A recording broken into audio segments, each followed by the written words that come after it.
Hi, my name is Andrew Brodsky, and I'm the author of How to Be God, Psychedelics, Enlightenment, and the globe-spanning journey to find my true identity. I want to thank the Boulder Bookstore. I've been shopping at the bookstore for over 25 years, and it's so wonderful to have such a great independent bookstore in our community. So the synopsis of How to Be God, it's a memoir that tells the unexpected journey of mine to 18 locations around the world, catalyzed by psychedelics, that changed how I understand my own past, how I found my purpose in the future, and even more importantly, how I understand my true identity. And these journeys together help me navigate midlife and help me find my purpose beyond myself in the world. The book was a surprise.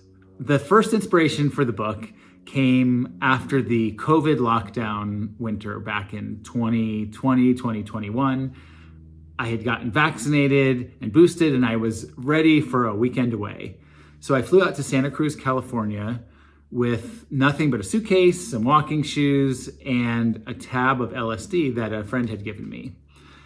I went on a hike in Santa Cruz, took the tab of acid, and I had no idea what would happen. Would I see pink elephants come out of the sky? Would I go crazy? Or maybe nothing would happen at all.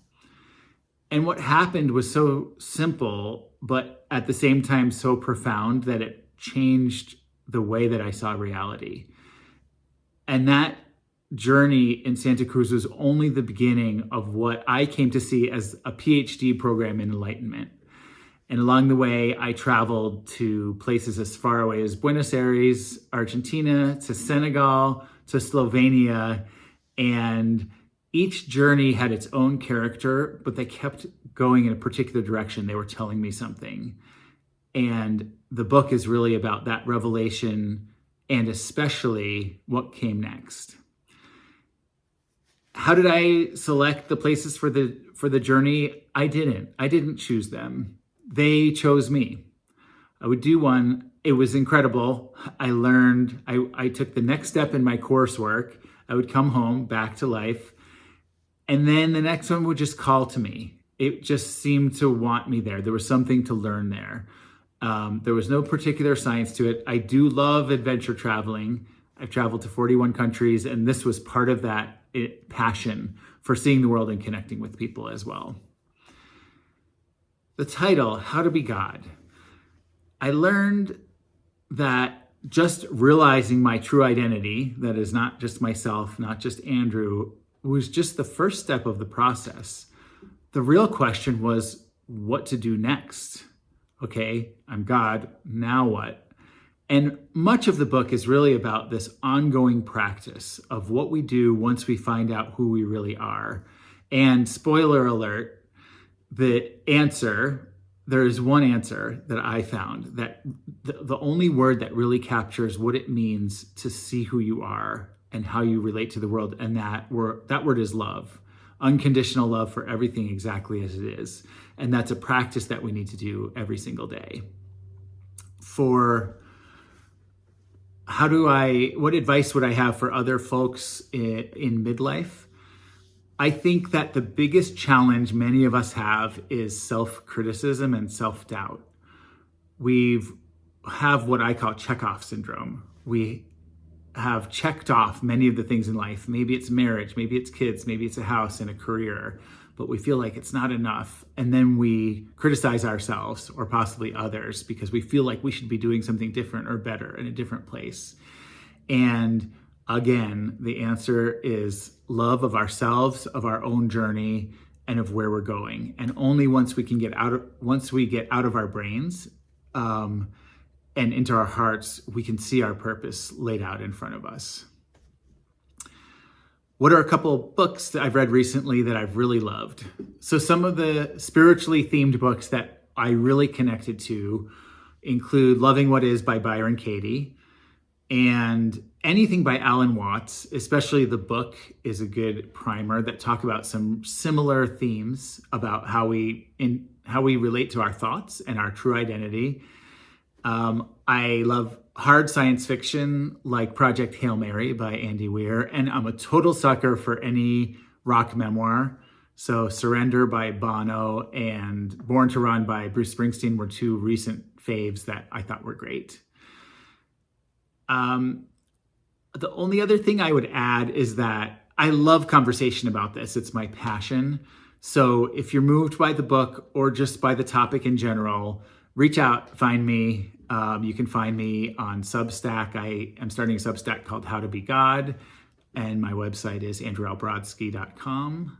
Instagram is also Andrew Brodsky, and I would now love to read you a passage from my book. This passage is from the chapter called Boulder. I head back down the trail and into the sunshine again. And now my mind finds its way back to that strange conversation I began in Tucson. An atheist talking to God. I've been talking to something anyway, some essence that's given me direction and inspiration, but the idea of this inscrutable, distant, and eternally separate God just seems too small. Surely it must be closer to me than that. I step into the expanse of Chautauqua Park in the dazzling bright of day, and then the answer simply appears, obvious as the sun. In this moment, I see, without qualification or metaphor, who God really is. It's me. I am it. I am God. This revelation comes as a bit of a surprise. I'm not a guru, a millionaire personal development coach, or a religious leader. I'm just a 50-something education researcher and dad playing hooky for a few hours on a Tuesday. I'm not particularly charismatic or unusually brilliant. You've probably never heard of me. And yet here I am, standing in Chautauqua Park, seeing the undeniable truth. I'm God. Wow. I see that God does not exist in some future past time or in some other place. God is just right here, and I am it. My awareness is the culmination of everything, the expression of the entire purpose of the universe, right at this exact moment. It's a funny thing, enlightenment, a contradiction in terms. Andrew, I'm not enlightened. It's impossible for a person to become enlightened, because enlightenment is not an attribute of a person in the way that height or intelligence or musical ability are.